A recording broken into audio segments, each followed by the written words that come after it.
आप अपना भविष्य तो नहीं बदल सकते, लेकिन आप अपनी आदतें बदल सकते हैं और निश्चित तौर पे आपकी आदतें ही आपके भविष्य को बदल देंगी। सपने वो नहीं होते जो हम नींद में देखते हैं, बल्कि सपने तो वो होते हैं जो हमें नींद ही नहीं आने देते। सोते समय हमारा शरीर एक मृत शरीर के समान होता है और जब हम उठते हैं तो हमारा शरीर का एक नया जन्म होता है। इसी नए जन्म के साथ ही हमें अपने नए जीवन की शुरुआत करनी चाहिए। हमें अपने जीवन को एक नई दिशा देनी चाहिए। दिन के 24 घंटे में सबसे ज़्यादा ऊर्जावान और सबसे ज़्यादा खूबसूरत और हमारी ज़िंदगी को सबसे ज़्यादा प्रभावित करने वाला समय सुबह का ही समय होता है। और इस सुबह के समय में जिन आदतों को आप अपने जीवन में अपनाओगे, ये आदतें सिर्फ आपके दिन को ही नहीं बल्कि इन आदतों का प्रभाव आपकी पूरी जिंदगी पर पड़ता है और ये आदतें आपके जीवन के लक्ष्य पर भी सकारात्मक प्रभाव डालती हैं। आपके जीवन की सफलता और असफलता में भी इन आदतों का बहुत योगदान होता है। भगवान बुद्ध की कहानी के माध्यम से आज मैं आपको ऐसी कुछ आदतों के बारे में बताने जा रही हूँ, जिन्हें अपनाकर आप अपना आज, भविष्य और अपनी ज़िंदगी को सफल बना सकते हो। ज़िंदगी में आप हमेशा आगे रहोगे। एक समय की बात है, एक बार भगवान बुद्ध अपने शिष्यों को आश्रम में उपदेश दे रहे थे।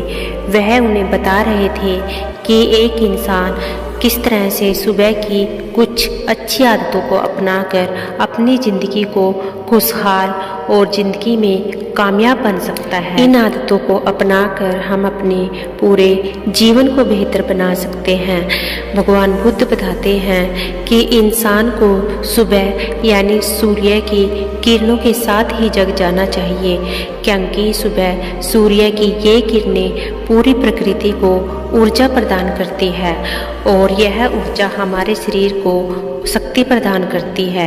इसलिए हमें सुबह उठकर इस ऊर्जा का आनंद लेना चाहिए और यही ऊर्जा इंसान को पूरा दिन आलस्य और थकावट से दूर रखती है और हमारे मन को भी शांति प्रदान करती है। और दूसरी तरफ जो इंसान देर से जगता है वह पूरा दिन आलस्य और थकावट से भरा रहता है। सुबह उठकर हमें सबसे पहले उस परम पिता परमात्मा को धन्यवाद करना चाहिए, जिन्होंने हमें एक स्वस्थ शरीर प्रदान किया है, जिससे कि हम सब कुछ इस प्रकृति में, इस दुनिया में देख सकते हैं, सुन सकते हैं, सब कुछ महसूस कर सकते हैं। लेकिन इस दुनिया में बहुत से लोग ऐसे भी हैं जिनके पास यह सब कुछ नहीं होता है।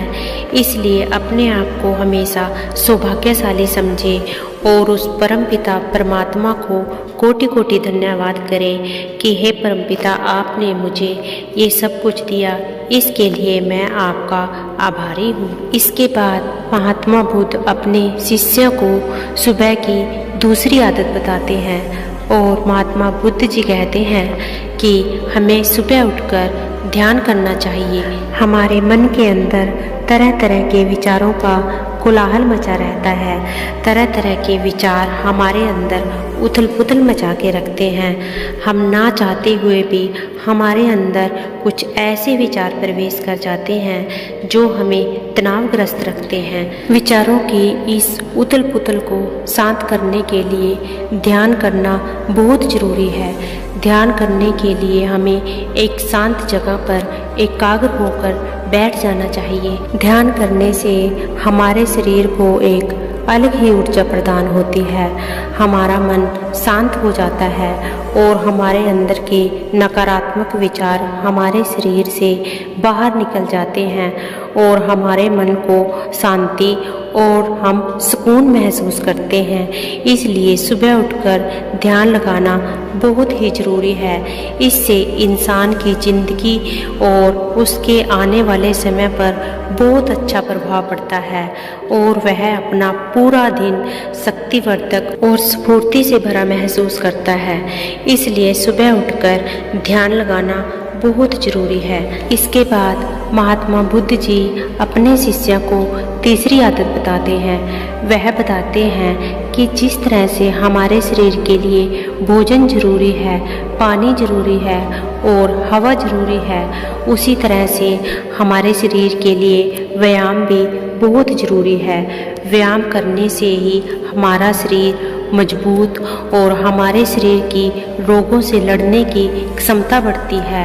एक इंसान चाहे कितना ही धनवान क्यों ना हो, अगर उसका शरीर ही स्वस्थ नहीं होगा तो वह जिंदगी में कोई भी खुशी प्राप्त नहीं कर सकता। इसलिए अपने शरीर को स्वस्थ रखने के लिए व्यायाम बहुत ज़रूरी है। व्यायाम करने से हमारा शरीर स्वस्थ व निरोगी रहता है। महात्मा बुद्ध जी अपने शिष्य को कहते हैं कि जो इंसान अपने शरीर को जितना आराम देता है वह शरीर उसे उतना ही कष्ट देता है, और जो इंसान अपने शरीर को जितना ज़्यादा कष्ट देता है वह शरीर उतना ही स्वस्थ और शक्तिशाली बनता है। इसलिए अगर आप जिंदगी में सफलता पाना चाहते हो और एक खुशहाल जिंदगी जीना चाहते हो तो प्रतिदिन व्यायाम जरूर करें, जिससे कि आपको एक स्वस्थ शरीर प्रदान होगा और आपकी काया निरोगी होगी, जिससे कि आप जिंदगी की सारी खुशियों का लुत्फ उठा पाएंगे। इसके बाद भगवान बुद्ध जी चौथी आदत बताते हुए कहते हैं कि यह सब करने के बाद हमें अब एक कागज कलम उठा लेना है और उस पे हमें लिखना है कि आज हमें पूरा दिन में कोई ना कोई एक अच्छा कार्य जरूर करना है, जैसे कि किसी गरीब की मदद करना या किसी पशु की मदद करना। अगर आप अपने पूरे दिन में निस्वार्थ भाव से किसी गरीब की मदद करते हैं या किसी पशु को चारा डालते हैं तो ऐसा करने से आपके मन को शांति प्राप्त होगी। आपको महसूस होगा कि मैंने अपने आज पूरा दिन में एक अच्छा कार्य किया है, और इससे आपको जो खुशी मिलेगी वह दुनिया की पूरी दौलत भी नहीं आपको दे सकती। इसलिए अपनी दिनचर्या में एक अच्छा कार्य जरूर लिखें। और दूसरी बात, जब आप किसी की मदद करते हो उससे जो आपके मन को सुकून और शांति मिलती है, इस सुकून से आपके शरीर को एक अलग ही एनर्जी मिलती है जो आपको खुशी प्रदान करती है।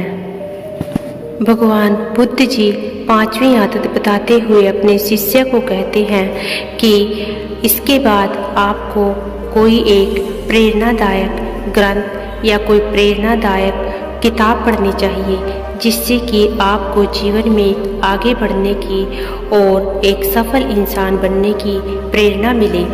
अंत में भगवान बुद्ध जी कहते हैं कि जो इंसान इन सब आदतों के साथ अपने जीवन को व्यतीत करता है तो वह एक खुशहाल जीवन पाता है और अपनी ज़िंदगी में एक कामयाब इंसान भी जरूर बनता है।